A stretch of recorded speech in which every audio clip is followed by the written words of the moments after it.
What is up, Dynasty Leaguers? Welcome back into another DLF YouTube channel video. Today's video is going to be on a wide receiver that I am really looking to buy in Dynasty Leagues right now, especially post-draft after some things and situations played out in the NFL draft. So this one is going to be all about why I'm really looking to buy this wide receiver. We're going to talk through some of his stuff, look at his previous production, and try to look to his future outlook, especially at his current price right now, which has been dropping since the NFL draft. So let's get right into the video.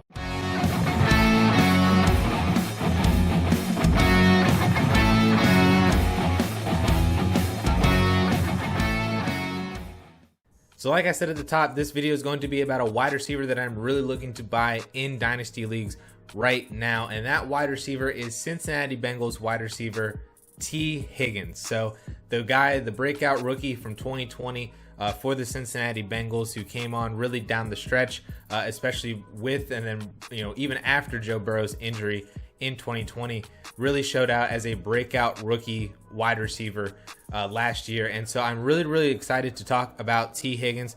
He was a very popular pick and a very popular wide receiver to buy pre-draft, which is why his price actually pre-draft in April DLF ADP was all the way up at wide receiver 13 at the end of the third or even early fourth round. That's where his ADP was in April. And I saw a lot of other, Dynasty players and Dynasty analysts touting T. Higgins as a big time wide receiver buy. And so when I'm looking at T. Higgins now, especially post draft, his current DLF ADP from May ADP, we don't have June yet, but from May, he's the wide receiver 20 and fell a whole entire round, and is now being taken at the 4-5 turn. So a whole round drop in ADP and price. He's now priced along with some other wide receiver 2s on their own teams and some other guys who are like aging but productive veterans, or some other young hopefuls that we're really excited for.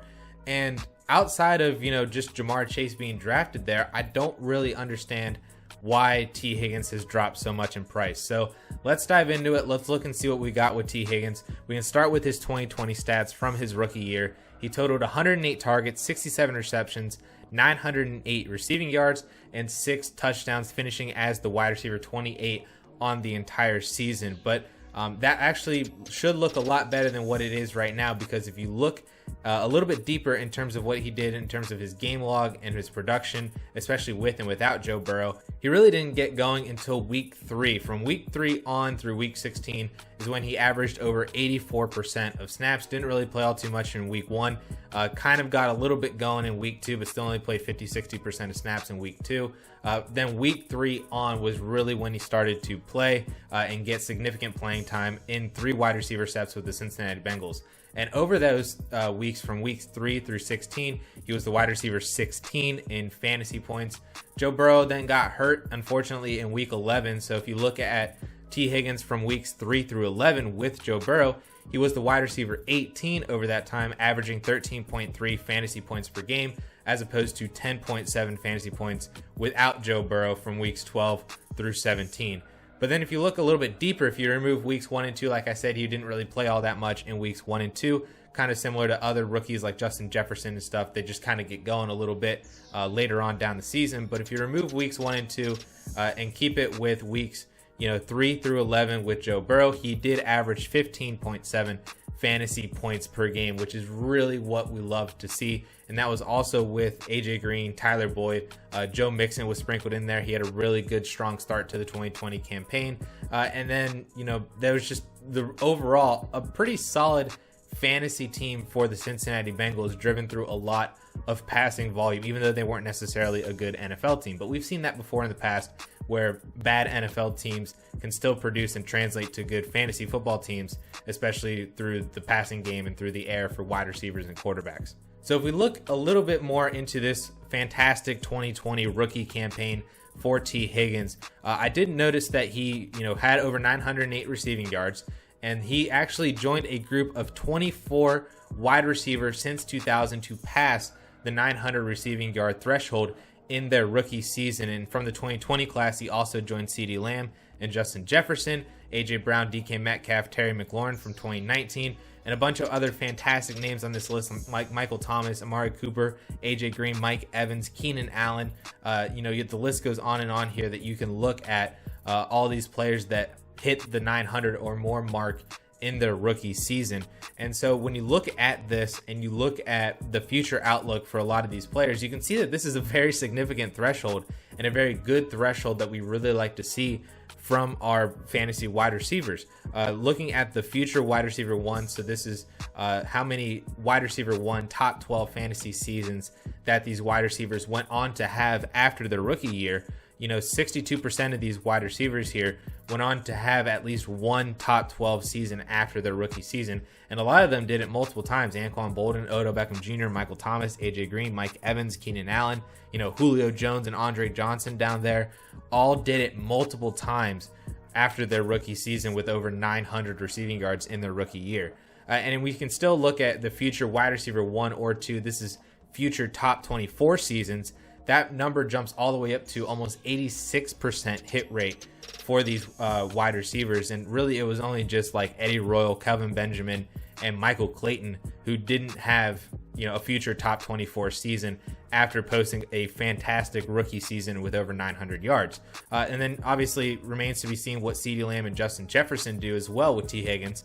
But Justin Jefferson and CeeDee Lamb are currently top 5 wide receivers in ADP and value in Dynasty, and T. Higgins is down here at wide receiver 20, but he's part of this list, and that's just one thing that doesn't really necessarily make sense or click with me, even with the addition of Jamar Chase, right? So then that's actually something that I wanted to bring up additionally, because you might think that, well, if a team already has a rookie wide receiver who performed really, really well, what then drives them to take another rookie wide receiver in the first or second round in the following draft, right? Like what the Cincinnati Bengals did with T. Higgins, drafting him in round 2 last year, and then going with the 5th overall pick and drafting Jamar Chase and pairing him back with his college teammate in Joe Burrow.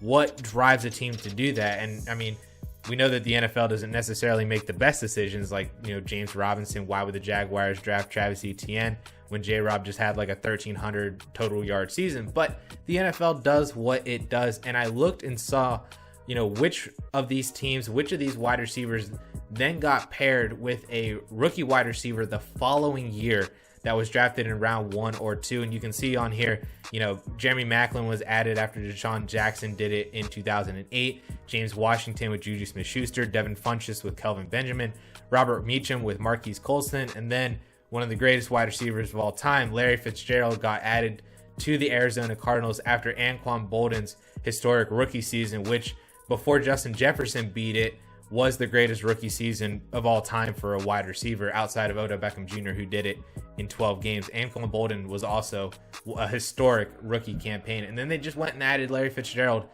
in the top, I think he was the 3rd overall pick in the 2004 NFL draft. So, and obviously we know how the future of Larry Fitzgerald went. We can see how the future of Anquan Boldin went. Still had 2 future top 12 seasons, 8 future top 24 seasons, and of course that was spanned over more than just the Arizona Cardinals, with the Baltimore Ravens as well, and then the Washington Redskins and football team as well.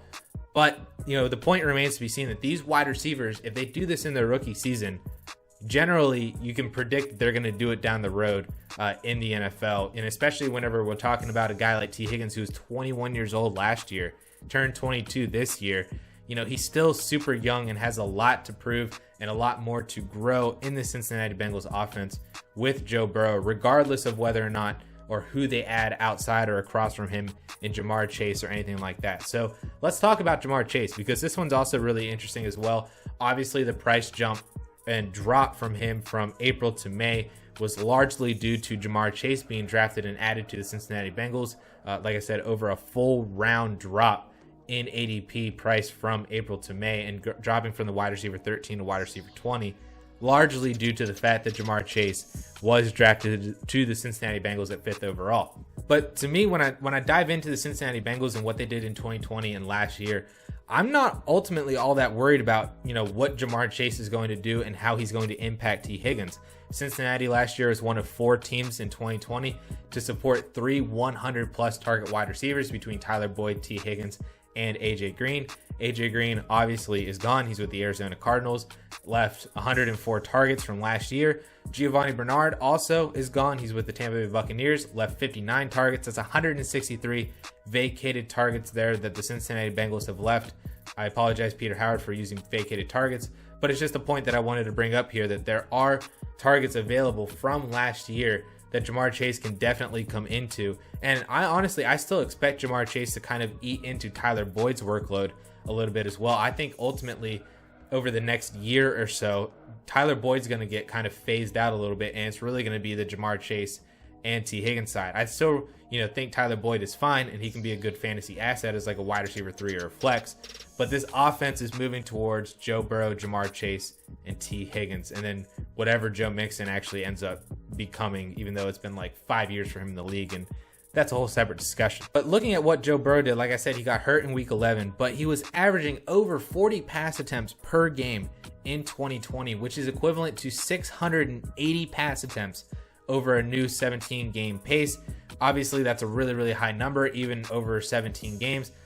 But even if that number ends up in the low to mid 600s, we're talking about a team that is top 10 at least in terms of total passing volume and pass attempts in the NFL. And that's still enough volume to support both T. Higgins and Ja'Marr Chase, as well as plenty for Tyler Boyd, Joe Mixon, the tight ends like Drew Sample and CJ Uzomah, who Burrow seemed to really like last year.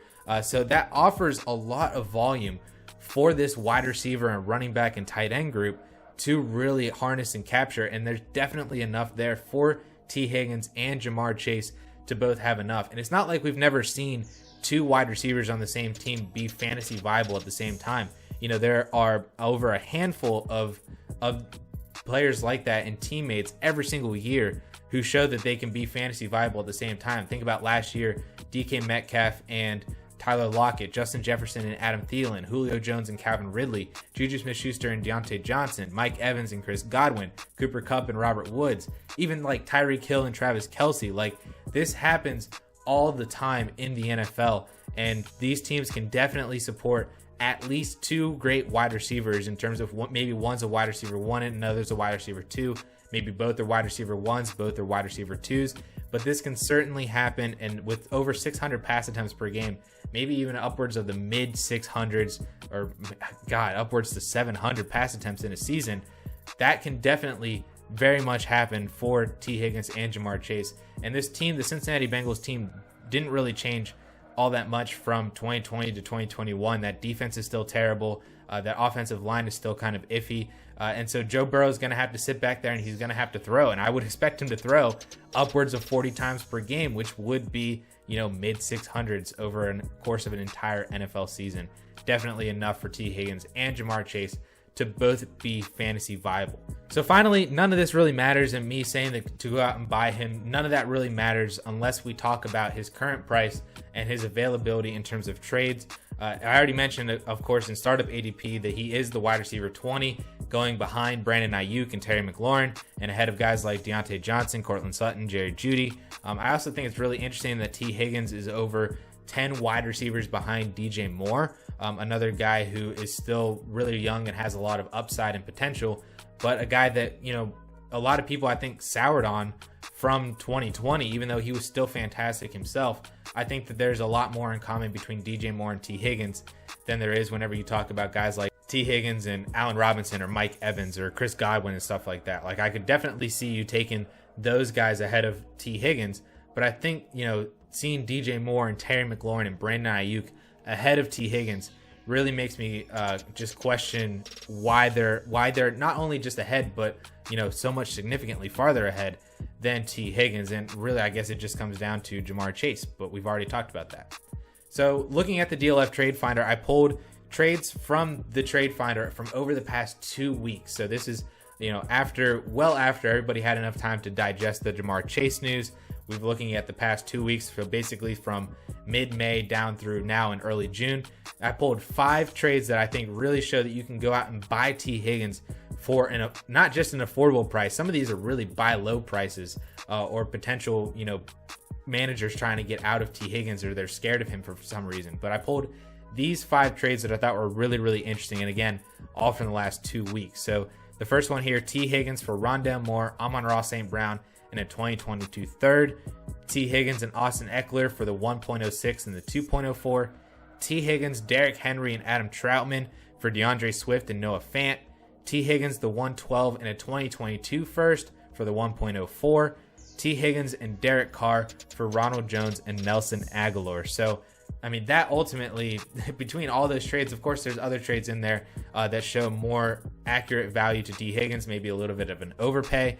But I ultimately believe that a lot of the Dynasty community is kind of down on T. Higgins. And if you can just reach out and figure out what kind of T.